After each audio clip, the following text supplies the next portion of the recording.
आज क्योंकि मेरा जो है 1 साल पूरा हुआ है। 9 तारीख को पिछले साल 10 जून को मैंने ज्वाइन किया था।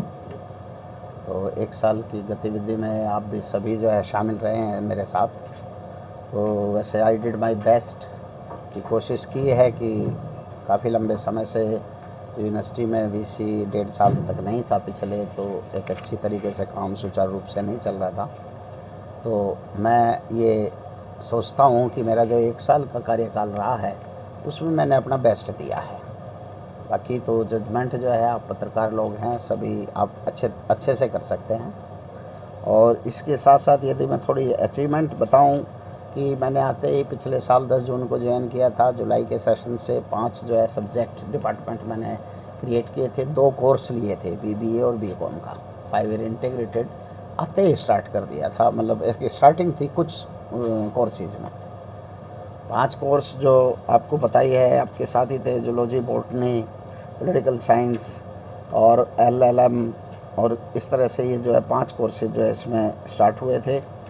इसके साथ साथ यदि शोध की दृष्टि से विश्वविद्यालय की अचीवमेंट देखी जाए तो हालांकि बहुत कम स्टाफ परमानेंट हमारे यहाँ पर यूनिवर्सिटी में है, जैसा आपको पता है अभी तक। लेकिन उसके बावजूद में इसमें हमने हर महीने लगभग कई सेमिनार कराए। जैसे एक सेमिनार जो है वाणिज्य विभाग द्वारा research integrity and publication ethics पर जो है किया गया था। चौधरी देवीलाल की विरासत विषय पर एक सेमिनार हुआ था। लद्दाख एवं जम्मू कश्मीर की आर्थिक स्थिति, शोध प्रबंधन लेखन, शोध नैतिकता और साहित्यिक चोरी, research trend and advances in physical education and sports sciences. और इस तरह से बहुत से सेमिनार के रूप में एक रिसर्च का काम जो है स्टार्ट किया गया या उसका एक जो है आरंभ किया गया। दूसरा, इसके अलावा ICSR जो कि भारतीय सामाजिक विज्ञान अनुसंधान परिषद है सेंटर की, उसमें जो है सिन्हा जी के नेतृत्व में एक 15 दिन का क्षमता निर्माण कार्यक्रम जो है किया गया था, कैपेसिटी बिल्डिंग प्रोग्राम। और इसके अलावा गुरु रविंद्रनाथ टैगोर जयंती पर इंटर यूनिवर्सिटी कंपटीशन, निबंध लेखन, और एक बहुत बड़ी अच्छी अचीवमेंट हमारी जो है निशा द्योपा है डॉक्टर फिजिक्स में। उन्होंने SERB विज्ञान और इंजीनियरिंग अनुसंधान बोर्ड द्वारा एक 30 लाख रुपए का जो है रिसर्च प्रोजेक्ट जो है उनको मिला है। ये एक बहुत अच्छी अचीवमेंट है। और इस टीचर को पहले भी जो है इनका एक पेटेंट है हमारी यूनिवर्सिटी में फिजिक्स डिपार्टमेंट में। इसके अलावा हमने जो सीड मनी के रूप में ये पहली बार हरियाणा में किया है कि जो कॉन्टेक्चुअल टीचर हैं उनको भी हमने सीड मनी के रूप में जो है दिया भी रिसर्च को बढ़ावा देने के लिए। क्योंकि हम इस साल ये प्लानिंग कर रहे हैं कि इस साल के आखिर तक या अगले साल के शुरू तक NAAC की जो है विजिट कराएंगे। तो उसके लिए रिसर्च के प्रोग्राम होने बहुत ज़रूरी है। उसी चीज़ को देखते हुए हमने जो है कॉन्टेक्चुअल जितने भी टीचर्स हैं उनको जो है सीड मनी 1,50,000 और 1 लाख उनको जो है प्रोजेक्ट के अनुसार दी जाएगी। जैसा भी प्रोजेक्ट होगा, ये कुछ जो है हमने रिसर्च को बढ़ावा देने के लिए जो कुछ कार्य है इसमें किए हैं। इसके अलावा बहुत और दूसरे सभी डिपार्टमेंट की एक्टिविटी जो है रही है। खेल की दृष्टि से यदि विश्वविद्यालय की अचीवमेंट देखी जाए तो वैसे तो आप सबको पता ही है, क्योंकि आपके द्वारा ही जो है वो अखबारों में छापी जाती है। लेकिन इसमें बहुत ही कुछ जो इम्पोर्टेंट है वो मैं बताना चाहता हूँ कि हमारे यहाँ पर जो यूनिवर्सिटी है वो 3रे नंबर पर खेलो इंडिया में पिछली बार थी। अब इस साल की अभी रैंकिंग नहीं आई है। और इंडिया में 14वां रैंक हमारा था रणवीर सिंह यूनिवर्सिटी का, और हरियाणा में 3रा था कुरुक्षेत्र और MDU के बाद। तो ये मैं अपने आप में इसलिए अचीवमेंट मानता हूँ कि इतनी बड़ी यूनिवर्सिटी होने के बावजूद भी हमारी जो है 3री रैंकिंग थी। ये आप सभी लोगों के लिए भी जो है बड़े अच्छी बात है। दूसरा, एक कुमारी साक्षी जो है भीम पुरस्कार और अर्जुन पुरस्कार उसको 22-23 में दिया गया। ये हमारी जो है यूनिवर्सिटी की स्टूडेंट थी। हैंडबॉल खिलाड़ी रिम्पी, इसको 22-23 में भीम पुरस्कार मिला। और दूसरे जितने भी टूर्नामेंट नेशनल लेवल पर और नॉर्थ जोन लेवल पर हुई उन सभी में हमारे बच्चों ने पार्टिसिपेट किया। और 3 टूर्नामेंट हमने यहाँ पर भी कराई थी।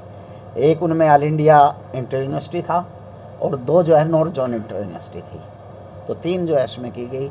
और हमारे जो यूनिवर्सिटी की टीम थी वो आपको पता ही है कि इसमें खो खो में जो है महिला टीम को गोल्ड मेडल मिला था और हैंडबॉल टीम में जो है गोल्ड मेडल मिला था। और इसके अलावा जिन की लड़कियों ने पूरे भारत में तीसरा स्थान, ये ऑल इंडिया गेम्स कराटे में 3rd जो है पोजीशन ऑल इंडिया में रही थी। तो सर्कल कबड्डी में दूसरा स्थान, इस साल भी दूसरा स्थान है, पिछले साल भी दूसरा स्थान था। सर्कल कबड्डी में अभी एमडी में हुई थी तो उसमें हमारा ऑल हरियाणा में जो है दूसरा स्थान है। रेसलिंग में नीतू ने कांस्य, अंकित ने गोल्ड, दिनेश कुमार ने गोल्ड प्राप्त किए हैं। अभी आपकी ही न्यूज़ थी कुछ ही दिन पहले, ये हमारे जो है। बॉक्सिंग में कुमारी जो स्वाति है कांस्य पदक उसको मिला है, दीपशिखा को कांस्य मिला है और कुमारी ज्योति को रजत जो है पदक मिला है। बॉक्सिंग महिला में भी जो है हमारी यूनिवर्सिटी या हमारे बच्चे जो है बहुत अच्छा कार्य कर रहे हैं। इसको देखते हुए 5 जून को जींद के खेल के क्षेत्र में जो उपलब्धियां हुई, तो हमने अभी एक, आपको पता ही है कि एक हमने प्राइज़ डिस्ट्रीब्यूशन किया था स्पोर्ट्स का, जो 2 साल से पिछले पेंडिंग था, 2 ईयर्स का नहीं दिया गया था। तो उसमें लगभग हमने 50 लाख के जो है कैश प्राइज़ दिए हैं और उसमें दुष्यंत चौटाला जी ने उनसे जो है प्रभावित होकर 21 लाख की एक ग्रांट दी है, एक फेंसिंग का कोर्ट बनाने के लिए। और इसके अलावा भी 2-3 प्रोजेक्ट हमें बताए हैं कि यदि आप ये जो है प्रोजेक्ट हमें अप्लाई करोगे तो हम उसकी ग्रांट जो है 3-3 करोड़ या 5-5 करोड़ जो है आपको देंगे। इसके अलावा दीक्षांत समारोह अभी जो है पिछली बार हुआ है, तीसरा ये दीक्षांत समारोह था। आप सोच सकते हो 10 साल में, मेरा तो 1 ही साल हुआ था, तब मैंने जो है ये कन्वोकेशन कराई थी जिसमें गवर्नर साहब, हमारे माननीय गवर्नर जी यहाँ पर पधारे थे। इसमें 155 गोल्ड मेडल और 570 विद्यार्थियों को डिग्रियाँ जो है दी गई थी।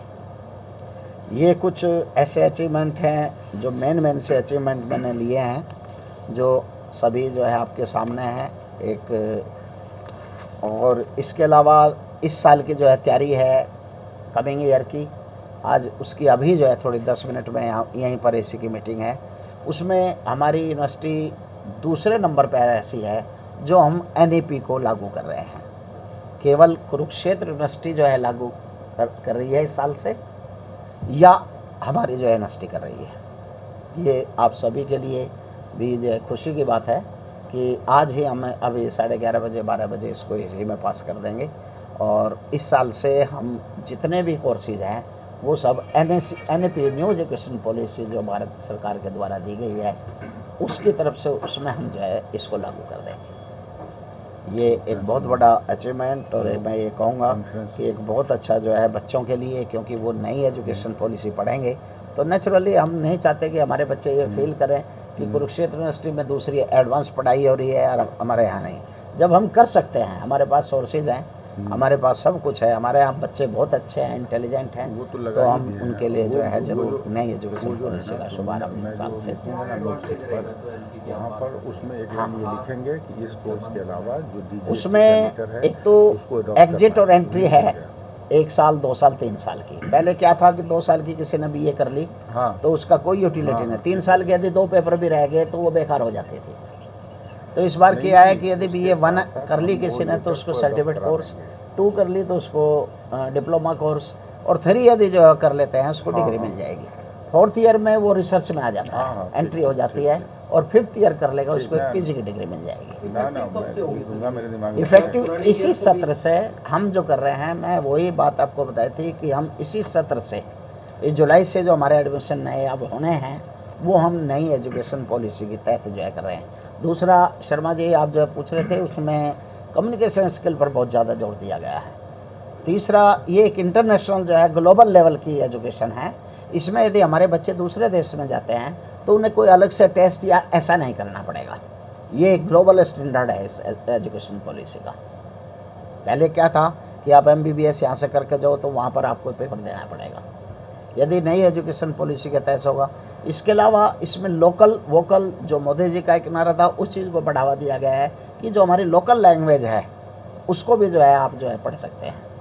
डीसी साहब, जिस प्रकार से आपने अपने 1 साल का कार्यकाल का रिव्यू किया, क्या यूनिवर्सिटी की क्वालिटी एजुकेशन को बढ़ाने के लिए जितने प्रोफेसर्स हैं उनकी एसीआर में कोई फीडबैक का भी कॉलम होगा, ताकि फीडबैक के बेस पे उनकी एसीआर में इंक्रीमेंट भी लग पाए? अगर कोई अच्छा कर रहा है तो अप्रिशिएशन हो, और कुछ गलत कर रहा है तो उसका कुछ ना कुछ पनिशमेंट हो, ताकि वो बच्चों को इफेक्टिव तरीके से पढ़ा पाए और यूनिवर्सिटी एक अच्छा मुकाम हासिल कर पाए। नहीं, हमारे इसमें पूरा इवैल्यूएशन सिस्टम होता है टीचर का भी। 1 साल के बाद उनकी एसीआर वगैरह लिखी जाती है और उसी के बेस पे उसको जो आगे प्रमोशन होते हैं। फीडबैक का यदि हाँ, वो फीडबैक ही तो होगी ना, इवैल्यूएशन सिस्टम हो गया टीचर का। उसको हम एसीआर लिखेंगे, यदि आगे उसको इंक्रीमेंट लेना होगा, यदि उसकी एसीआर उस टीचर की ख़राब है तो उसको जो है प्रमोट नहीं किया जाएगा, तो एक तरह से दंड भी हो गया उनको। सर, अभी नए जो कोर्सेज हैं कौन से नए सेशन से आएंगे? नए कोर्सेज के लिए काफ़ी लंबी चौड़ी लिस्ट है। Bachelor of library and information science, MA fine arts, MA public administration, 1 year PG diploma in French and Spanish, 1 year PG diploma in translation English to Hindi. ये पत्रकारों के लिए भी मतलब अच्छा है। 6 month advance certificate course in communication skills in English, 1 year PG diploma in communication skills in English, PG diploma in data science, जो आजकल बहुत पॉपुलर है डाटा साइंस का, तो कंप्यूटर के उसमें जो हम ये लागू कर रहे हैं। 4 year integrated course in master of hotel and tourism management, 4 year integrated journalism and mass communication BJMC 4 year as per NEP 2020, BA LLB and LLB 5 year. ये सब्जेक्ट टू अप्रूवल BCI है। इसमें हमारी जो है अभी तक वो नहीं आ पाई है, हालांकि उसके लिए कोशिश जारी है। हम पूरी कोशिश कर रहे हैं कि वो अभी 15-20 दिन में यदि हो जाती है तो उसको हम अलग से नोटिस निकाल के अलग से एडमिशन जो है कर लिया जाए। इंफ्रा है आपके पास? हाँ, उसकी हमारी इंस्पेक्शन हो चुकी है। 6 कमरे हमने उनको दिए हुए हैं और उसके लिए हमने मूव कोर्ट वगैरह जो होता है वो बना दिया है। उनका जो कोर्ट में उनका जो है वो कोर्ट रूम होता है वो बना दिया है, 2 बनाए हैं। वो सब इंस्पेक्शन है। लाइब्रेरी में, क्योंकि उसमें 5 ईयर में जो 2-3 साल जो पढ़ाई होनी है वो BA के लेवल की होनी है। उसमें बच्चे +2 के बाद BA के सब्जेक्ट्स पढ़ेंगे जो भी वो ऑप्शनल लेंगे, और उसके बाद जो है उनको 2 ईयर की जो उनकी इंटेंसिव लॉ की जो है क्लासेज होंगी। सभी कोर्सेज में एडमिशन का प्रोसेस क्या रहता है? मेरिट बेस पे है, एंट्रेंस है, क्या है? हाँ, इस बार ये भी आपने अच्छा सवाल पूछा है कि इस बार हमने लगभग कुछ विषय को छोड़कर लगभग सभी विषय में जो है एंट्रेंस किया है, एग्जामिनेशन किया है। इससे पहले मेरिट पर करते थे, पर हम ये चाहते हैं हम सभी के बराबर। वही बात है कि यदि एजुकेशन NEP है तो हम वर्ल्ड में सब जगह आना चाहते हैं, तो हम हरियाणा लेवल पर भी अपनी यूनिवर्सिटी को सबके साथ जो है और सबके तरह का ही जो है एक सिस्टम लेके चलते हैं। अभी जो ये कोर्सेज और डिप्लोमा स्टार्ट किए गए इतने अच्छे, तो इनके लिए क्या अपने पास टीचिंग स्टाफ अवेलेबल है या उनके लिए नई वैकेंसी? हाँ, नहीं, उनके लिए नई वैकेंसी निकलेंगी। और यहाँ पर टीचर्स की मैं मानता हूँ कि पिछले साल हमने रिक्रूटमेंट किया था कि टीचर्स की यहाँ कोई कमी नहीं है। इसी ईयर शुरू हो जाएंगी जो आपने बताया? हाँ, इसी ईयर। तो ये जो रिक्वायरमेंट है कंप्लीट हो जाएगी जिस हिसाब से? पहले तो होता नहीं, कहीं ना कहीं ब्रेक लग जाते हैं। कैसे? जब भी नई रिक्वायरमेंट आती है कोई ना कोई ऑब्जेक्शन आते हैं और ब्रेक लग जाते हैं। नहीं, ये आज AC है अभी 11:30 बजे, उसमें पास कर दिए जाएंगे। और इसमें यूनिवर्सिटी को पूरी पावर है, उसको किसी से पूछना नहीं पड़ता। एकेडमिकली ऑटोनॉमी है यूनिवर्सिटी को। टेम्परेरी लगेंगे? हाँ, वो टेम्परेरी लगेंगे। क्योंकि जैसे फ्रेंच लैंग्वेज है, स्पेनिश लैंग्वेज है, इसके लिए तो एक्सपर्ट टीचर की जरूरत पड़ती है। हाँ, वो बाहर से टीचर आएंगे, उनसे बात हमने कुछ लोगों से की है, तो संपर्क हमने साध रखा है, जरूर करेंगे। 2014-15 में यूनिवर्सिटी सेटअप हुई थी, आज यूनिवर्सिटी को कहाँ देखते हैं और अगला विजन क्या सेट किया है यूनिवर्सिटी को लेकर? देखिए, जो है वो तो आप सब जानते हैं। जहाँ से स्थिति में मैंने स्पोर्ट्स में बताया कि हमारी 3रे स्थान पर है, और दूसरा कल्चरल में, हाँ मैं नहीं बता पाया था, कल्चरल में भी हमने पहली बार जो है कल्चरल काउंसिल भी बनाई और यूथ फेस्टिवल भी हुए, और उसके यूनिवर्सिटी को 3 जोन में जो है हमने डिवाइड किया। 3 जोन के करके फिर हमने इंटर जोनल कराया, तो हमने उसका एक परफेक्ट सिस्टम जो है बना दिया है। तो कल्चरल की तरफ भी जो है हमारा वो है, और सभी लेवल पर हम पूरी कोशिश में हैं कि जींद का बच्चा बहुत इंटेलिजेंट भी है और बहुत मेहनती भी है, जैसा कि आप देखते ही होंगे स्पोर्ट्स में और सभी एक्टिविटीज़ में। तो हमारे पूरी उम्मीद है कि आगे भविष्य में हम इनको 1-2 साल में अच्छे एक टॉप की यूनिवर्सिटी के रूप में जो है कोशिश है। जिस प्रकार से नई यूनिवर्सिटी है, पैसे की कोई कमी नहीं होती, बजट की कोई कमी नहीं होती, और जहाँ जो कोर्सेज चलाते हैं वो वर्ल्ड लेवल के या नेशनल लेवल के टॉप IIM लेवल के हम कोर्सेज चलाते हैं, उसी लेवल का इंफ्रास्ट्रक्चर अवेलेबल है। लेकिन कुछ जो लैब को चलाने के लिए सॉफ्टवेयर की आवश्यकता होती है, उस सॉफ्टवेयर ना होने की वजह से वो जो लैब है, जो डिपार्टमेंट है, वो सफ़ेद हाथी के रूप में बने हुए हैं। उस स्थिति पर क्या विचार है कि जब इतना अच्छा इंफ्रास्ट्रक्चर है तो क्यों ना उसको सॉफ्टवेयर लाकर उसको डेवलप किया जाए ताकि बच्चे उसका फ़ायदा उठा पाएँ? नहीं, बिल्कुल सही कह रहे हैं आप। एक आध डिपार्टमेंट में जहाँ की आप बात कर रहे हैं, जर्नलिज्म मास कम्युनिकेशन में, उसमें 1-2 कंप्यूटर ऐसे हैं जो कमियां रही हैं, जो आप लोग जो है बताते हैं समय समय पे हमें अखबार के माध्यम से भी, अब उनको जो है पूरा करने की कोशिश कर रहे हैं। सभी डिपार्टमेंट से उनकी रिक्वायरमेंट ले ली गई है, क्योंकि जब नए कोर्स करेंगे तो सारे इक्विपमेंट भी जो है यूनिवर्सिटी में होने चाहिए। तो हमने उनकी सबकी रिक्वायरमेंट ले ली और हम जल्दी 2 और 3 महीने के अंदर सभी चीज़ जो है परचेज इसमें कर ली जाएगी। सर, अपनी यूनिवर्सिटी में बजट कितना है एट प्रेजेंट और कितने की रिक्वायरमेंट है जिससे आपको लगे कि यूनिवर्सिटी को हम ग्रोथ कर सकते हैं? सर, बजट की हमारे यूनिवर्सिटी में कोई कमी नहीं है, सारा कुछ बिल्कुल ठीक है और गवर्नमेंट की हमें अच्छी हेल्प मिलती है। 15-20 करोड़ जो है पर ईयर मिलता है उससे। तो वो हालांकि बिल्डिंग के लिए भी मिलता है, उससे हमारा बिल्डिंग का काम भी चल रहा है और अब जल्द हम 2-3 बिल्डिंग जो है स्टार्ट करने जा रहे हैं। उनकी परमिशन के लिए गई हुई है फाइल ऊपर। बिल्डिंग की हमें परमिशन गवर्नमेंट से लेनी पड़ती है, तो वो जल्दी आ जाएंगी। तो टीचर ब्लॉक 3 जो है हम जल्दी स्टार्ट करने जा रहे हैं। तो ज़मीन का मामला चल रहा था? हाँ, ज़मीन के मामला सरकार के उसमें है, कोर्ट में। तो सरकार जो है अभी पीछे असेंबली में भी ये बात उठी थी कि हम उसको जो है जल्दी करेंगे। वो फाइल कितने टाइम से कब से एफर्ट चल रहे हैं? ये 7-8 महीने से पिछले ये जो है चला हुआ है। और पीछे असेंबली में ये क्वेश्चन उठाया गया था और उसमें बात की गई थी कि पोर्टल बना दिया जाए ई-भूमि का, और उस पर जो है यदि लोग अपने स्वेच्छा से जो है कुछ रेट रखें तो सरकार उनको जो है परचेज करने के लिए तैयार है।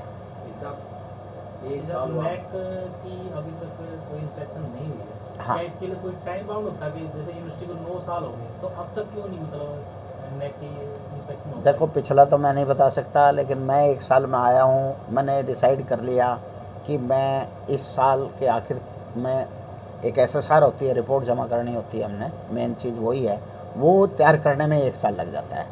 तो 24 के स्टार्टिंग में मैं इसमें नेक कराऊँगा। तो अभी तक मतलब 2 साल में SSR तैयार नहीं हुई रिपोर्ट अभी? नहीं, पहले कोशिश नहीं हुई, क्योंकि उसके लिए ना रिसर्च का बहुत ज़्यादा काम होता है, और रिसर्च का और टीचिंग फैकल्टी जो परमानेंट फैकल्टी होनी चाहिए, जब परमानेंट फैकल्टी होगी तभी रिसर्च का काम दिखाया जाएगा। बिना रिसर्च के उसमें नंबर नहीं मिले, यदि फिर ये IC आ जाए या ये आ जाए भाई ये फिट नहीं है उसके लिए, तो फिर आप जो है पत्रकार सम्मेलन मुझे आप लोग करोगे कि जी ऐसा कैसे हुआ। तो इसलिए वो बड़ी तैयारी से करना होता है। और अब हमारे पास समय है, क्योंकि गवर्नमेंट ने हमें जो है 53 पोस्ट मैंने एडवर्टीज़ कर दी है। वो एडवर्टीज हो जाएंगे, उनका जो रिसर्च का काम होगा, जो टीचर्स आएंगे अच्छे रिसर्च वाले लेंगे, तो उनका जो रिसर्च का काम होगा, और सभी परमानेंट फैकल्टी भी एक बहुत बड़ा फैक्टर होता है, इन सब को देखते हुए हम जो है उसमें वो करें। डीसी साहब, जिस प्रकार से यूनिवर्सिटी डेवलपिंग से डेवलप की तरफ से बढ़ रही है, तो क्या यूनिवर्सिटी का कोई विजन है एक्सटेंशन प्रोग्राम चलाने का, क्योंकि सामाजिक सरोकार भी जुड़ा हुआ है यूनिवर्सिटी के साथ? हाँ, एक्सटेंशन के हमारे काफ़ी प्रोग्राम हैं, जैसे आउटरीच हम जो है एक हमारे यहाँ सेल है, वो अभी इस सेशन से जो है प्रोग्राम स्टार्ट हो जाएंगे। अभी तक नहीं हुए थे वो प्रोग्राम, बल्कि आज AC में पास होना है। एक आउटरीच सेल बनाई है जो लोगों से जाके उनको जो है गाँव में जाकर जागरूक करेगी, वो करेंगे। इसके अलावा दूसरी एक्टिविटीज़ होती हैं, NSS वगैरह है। और एक हाँ, बहुत जल्द हमारी 15-20 दिन में हम NCC के लिए हमने अप्लाई किया हुआ है, जो NCC भी यहाँ नहीं थी, तो वो भी हम जल्दी जो है लेने जा रहे हैं। तो आपके यहाँ जो कंस्ट्रक्शन का काम चल रहा है, बहुत सारे लेबर लगी हुई है, उनके छोटे छोटे बच्चे हैं, हाँ। क्या कोई ऐसा विजन है कि उन बच्चों को भी कोई ऐसी शिक्षा दी पाए, हाँ, और वो सर्टिफिकेट लेके वो कहीं बाहर जाए तो फिर उसी क्लास से दोबारा शुरुआत कर पाए, ताकि हाँ, बच्चों वो को शिक्षा एक्चुअली मिल पाए? क्या है कि वैसे तो हमारे यहाँ जो है स्कूल का प्रोविज़न नहीं है यूनिवर्सिटी में, हालांकि हर यूनिवर्सिटी में एक स्कूल होता है, लेकिन यहाँ पर नहीं है। लेकिन ये प्रयास पीछे जो है कुछ साल पहले किए गए थे। मुझे शायद मतलब कुछ पता चला था कि जो यहाँ के थे उनको कुछ बच्चे हमारे पढ़ाते थे, तो उनको जो है पेमेंट करते थे। तो आपने सही क्वेश्चन उठाया। इस साल हम जो है कभी ऐसे लेबर के कुछ बच्चे होंगे तो हम अपने बच्चों से पढ़ा के हम उन बच्चों को जो है स्टूडेंट को पैसे देंगे। तो इस साल जरूर करें। Thank you. ठीक है, ओके, थैंक यू।